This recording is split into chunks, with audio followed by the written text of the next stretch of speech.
Luminar.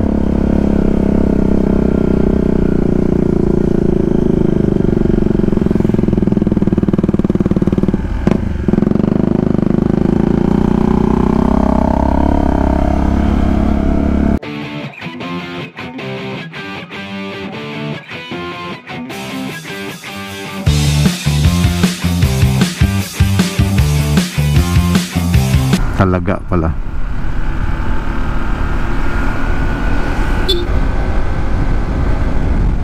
Alright, good morning. Good morning, good morning. So ngayong umaga tayo ay pupunta ng Cavite. Dito na naman tayo muli nagdaan sa Talisay via Sungay Road. So, but this time ang dala po natin ay ang ADB, Honda ADB 160. So first time ngayon itong umakyat since nagpalit tayo ng ADB from NMAX. So bigay ako ng comparison between this NMAX and ADB. Not to the point na yung kumbaga parang brand wars, but as per experience po. So literally ito hindi pa lumabas sa ating mga vlogs. Hindi pa natin naipopost yung ibang video na nakuha natin from the release of this motorcycle. Up to nag-ride tayo kahapon papuntang Kaijo, and then today going to Cavite. So sa ngayon well, ang na-enjoy ko dito is yung suspension ay talagang superb. So yun ang una kaagad na napansin ko, kasi yung NMAX talaga napakatagtag doon. At yun pa isa, ang daming mga, sa akin lang as per opinion and experiences ko, ang dami ko doon napalitan na hindi dapat. Hindi ko na lang i-mention kung ano-ano, but yun na nga yung niya, yung as per ko sa kanya experience. Hindi ganun ka yung nung Yamaha. Dami ko napalitan ng mga pyesa. Then kita mo naman dito, ito hindi pantay, uneven tong rito, yung kalsada na ginawa. Pero again, yung tong ADB ay napaka smooth, ang ganda. Ang masasabi ko nito, ang lambot, pati yung niya, gasolinador.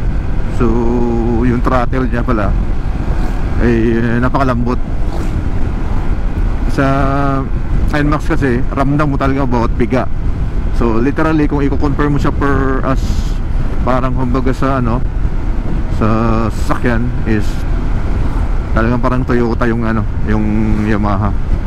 Yun ang pinagkakaiba nila. Kaya lang ang kasi doon, hindi mo siya pwedeng i-compare as per ng motor, dahil ito ay adventure bike. Honda ADB is designed for adventure bike. So diba, literal na talaga siya, hindi para doon.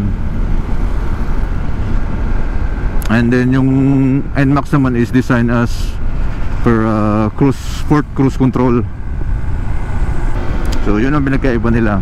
Kaya kung sa mo siya, mas gusto ko i-banking yung NMAX kumpara dito. Kaya lang you need to change the tires, yung makapit or something na bago.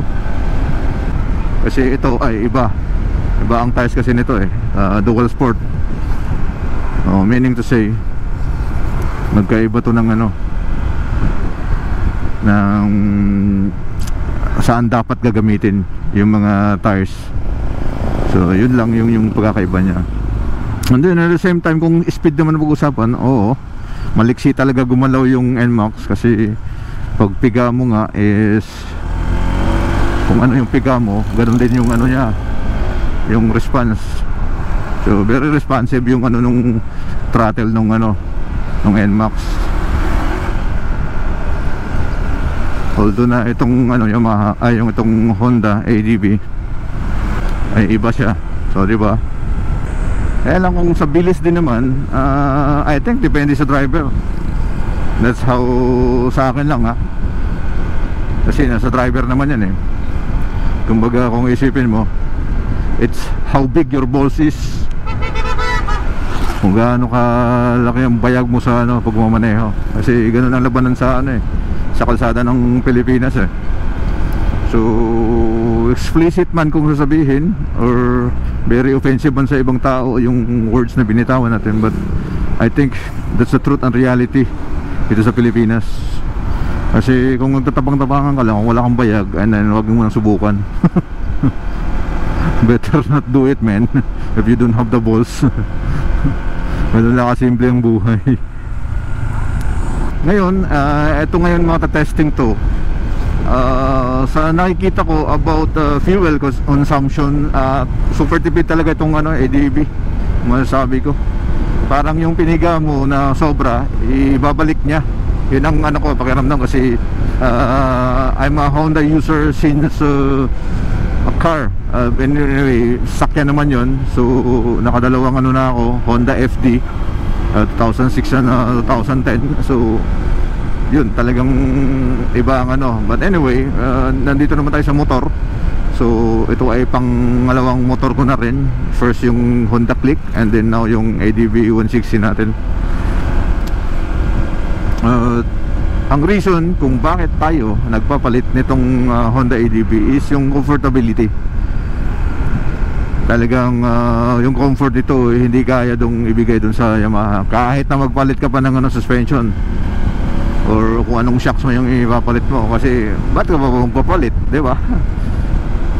Meaning kahit sabihin mong may kamahalan to compared doon sa competitor niya, it's not about the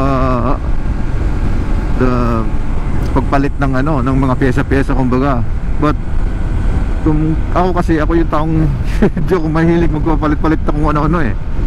So for me, kung ano yung nabili ko, ay dapat you have to prove yourself that your product is worth it doon sa binigay mo, binayaran nilang pera doon sa mga kliyente mo.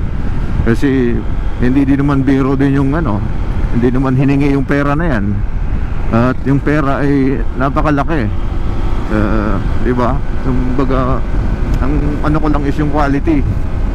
So, but anyway, ito naman din naman, meron din namang ano to, nakita kaagad akong problema. Kaya ako bumalik kahapon sa kasa at inano ko nila sa kanila sa dealer kung ano ba talagang ano nito problema.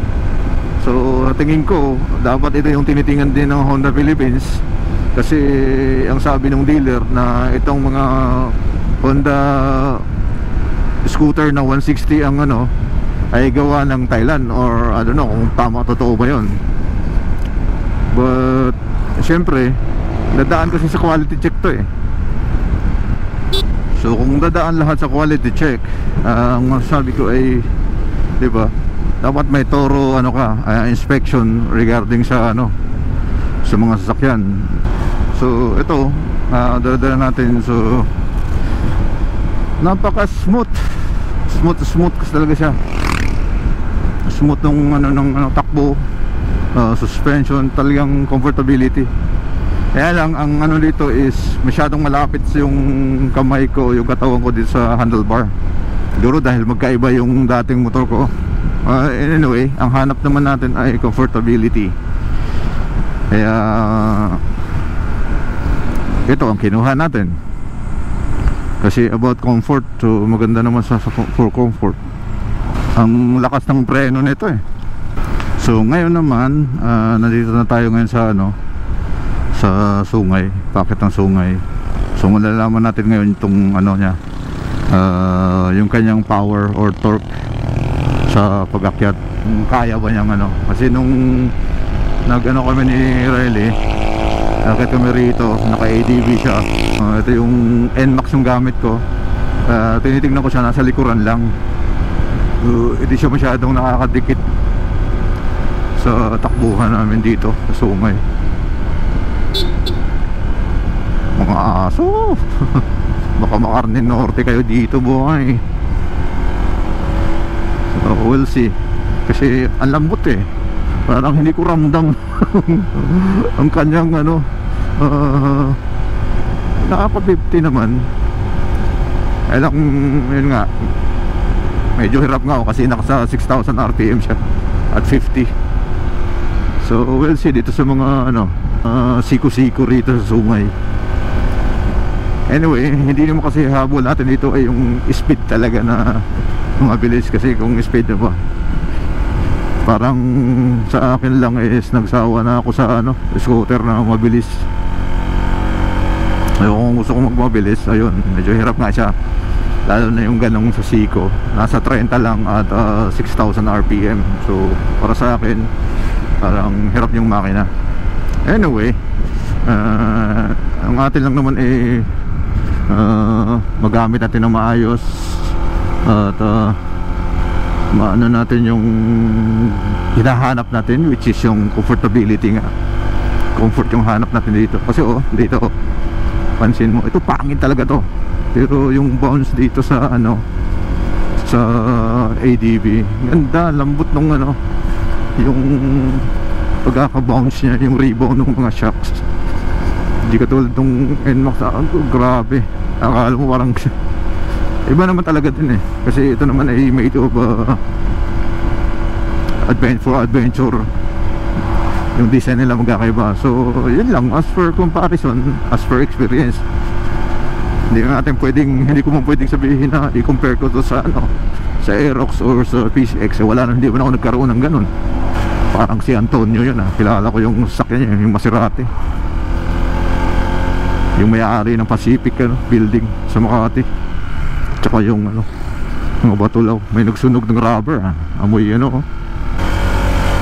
hirap. Hirap yung ano, motor. Kaya pala hirap pala pag sobrang tarik. Ito ngayon yung bagong tandang bayan ng mga ano, riders at umiinom ng buko. Hirap talaga siya. O sa pakaramdam ko lang. Anyway, hindi naman tayo laging dito. Kumbaga, ang importante rin is dito na tayo sa view deck di Tagaytay.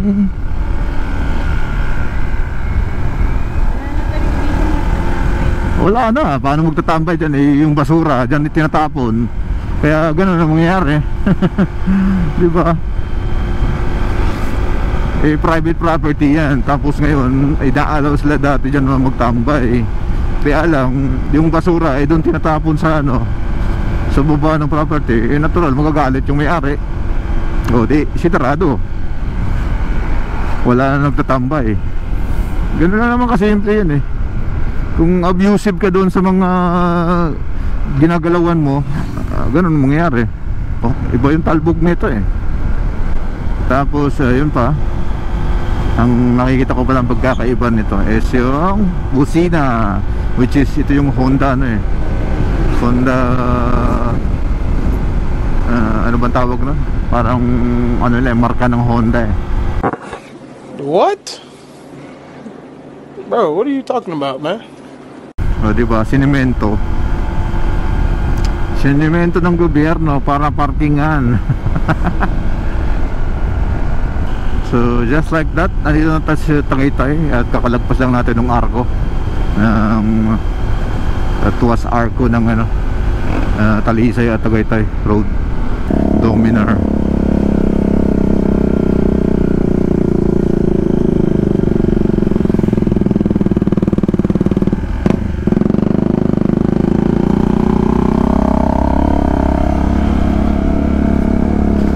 Wag kang kumontra para hindi tayo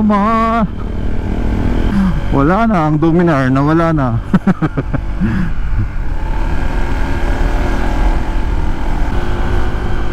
So andito na tayo sa Tagaytay. Ha? Kanina 9:20 yung matiya tayo. Galing sa baba ng ano, paliko.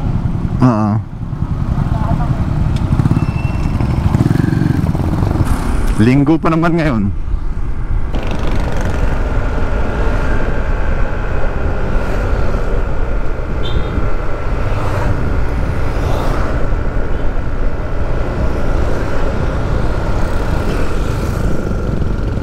Huwag mong subukan, masisira ang buhay mo.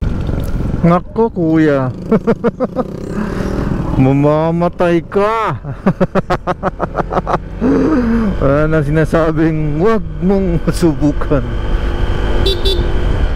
Ilang tumbahin ang gobyerno. I don't mind. Tang inang lamukalit, sinainit ng ulo.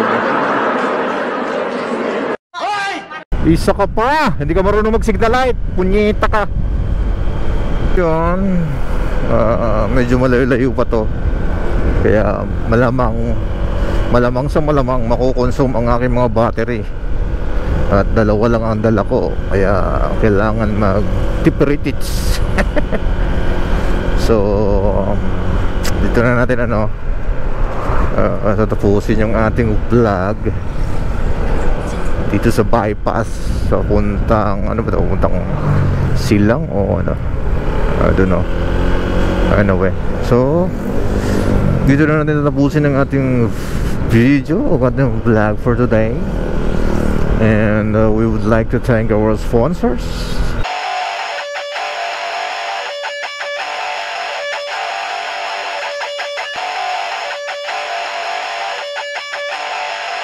The Artflow Water System Services at DMB Solution and Fire Ops Free. So maraming salamat sa ating mga subscribers, followers, viewers, kahit hindi subscribers at followers. Thank you very much for everything, for your support. So maraming salamat. At ito si Raker. And then nagsasabi, babush, labush, hanggang sa muli. Nagbusina siya, nakakita ng kapwa ADB. Hindi ko napansin. Nasa grupo siguro ng ADB yun. Shout out kay Kuya, naka ADB white din.